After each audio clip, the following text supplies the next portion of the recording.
है, न ही कोई घुसा हुआ है, न ही हमारी कोई पोस्ट किसी दूसरे के कब्जे में है। लद्दाख में हमारे 20 जाबाज शहीद हुए, लेकिन जिन्होंने भारत माता की तरफ आंख उठाकर देखा था, उन्हें वो सबक सिखा कर गए हैं। उनका ये शौर्य, ये बलिदान हमेशा हर भारतीय के मन में अमिट रहेगा। साथियों, निश्चित तौर पर चीन द्वारा एलएसी पर जो किया गया है, उससे पूरा देश आहत है, आक्रोशित है। ये भावना हमारी इस चर्चा के दौरान भी आप सबके माध्यम से बार बार प्रकट हुई है। मैं आपको भी आश्वस्त कर रहा हूं कि हमारी सेना देश की रक्षा के लिए कोई कसर नहीं छोड़ रही है। डिप्लॉयमेंट हो, एक्शन हो, काउंटर एक्शन हो, जल थल नभ में हमारी सेनाओं को देश की रक्षा के लिए जो करना है वो कर रही है। आज हमारे पास ये कैपेबिलिटी है कि कोई भी हमारी 1 इंच जमीन की तरफ आंख उठाकर भी नहीं देख सकता।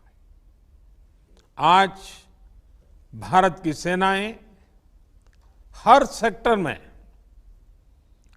एक साथ मूव करने में पूरी तरह सक्षम है।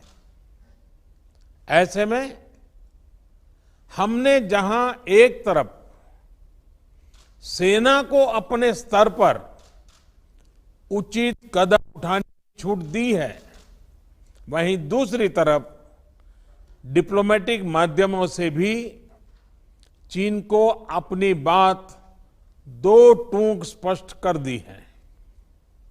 भारत पीस और फ्रेंडशिप चाहता है, लेकिन अपनी सॉवरेनिटी की रक्षा हमारे लिए सर्वोपरि है।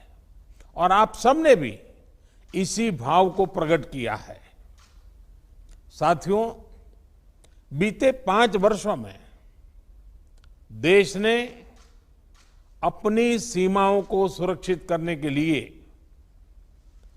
बॉर्डर एरिया में इंफ्रास्ट्रक्चर डेवलपमेंट को प्राथमिकता दी है। हमारी सेनाओं की दूसरी आवश्यकताओं जैसे फाइटर प्लेन्स, आधुनिक हेलीकॉप्टर, मिसाइल डिफेंस सिस्टम आदि पर भी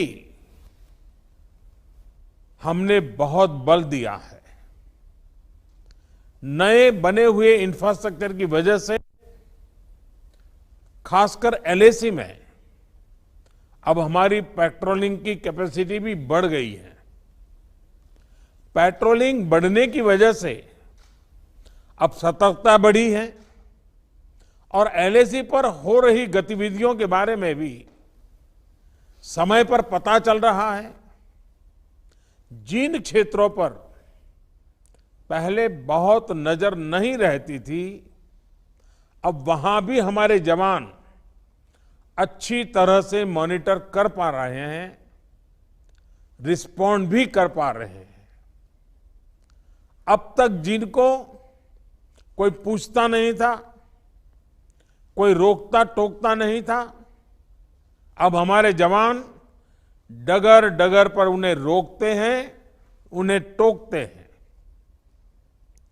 बेहतर हो रहे इंफ्रास्ट्रक्चर से एक मदद ये भी मिली है कि हमारे जवान जो उस कठिन परिस्थिति में वहां तैनात रहते हैं, उन्हें साजो सामान पहुंचाने में आसानी हुई है।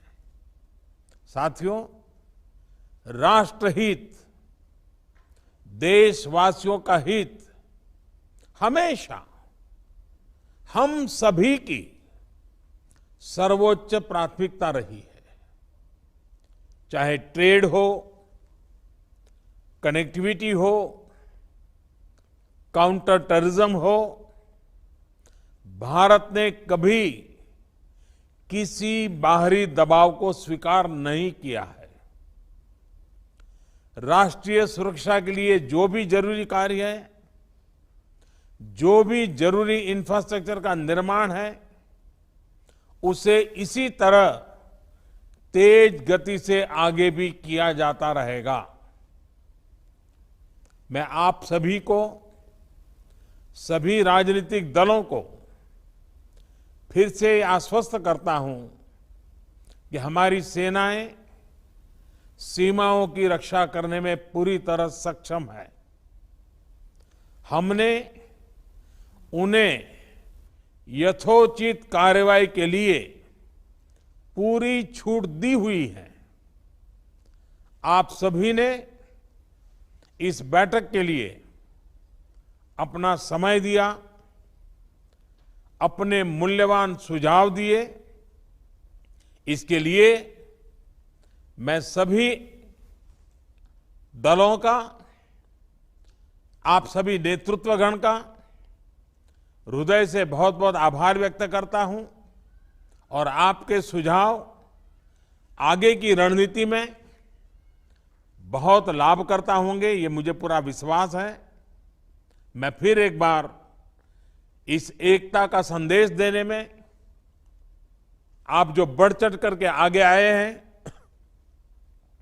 वे सेना का मोरल तो बढ़ाएगा, देश के लोगों की हिम्मत बढ़ाएगा, लेकिन दुनिया को भी जो संदेश जाना चाहिए वो पहुंचेगा। और इसलिए आज की मीटिंग में आपकी सकारात्मक भूमिका का बहुत मूल्य है, उसका बहुत ऐतिहासिक महत्व है। और इसलिए भी आप सभी अभिनंदन के अधिकारी हैं। मैं फिर एक बार आप सबका धन्यवाद करता हूं। नमस्कार।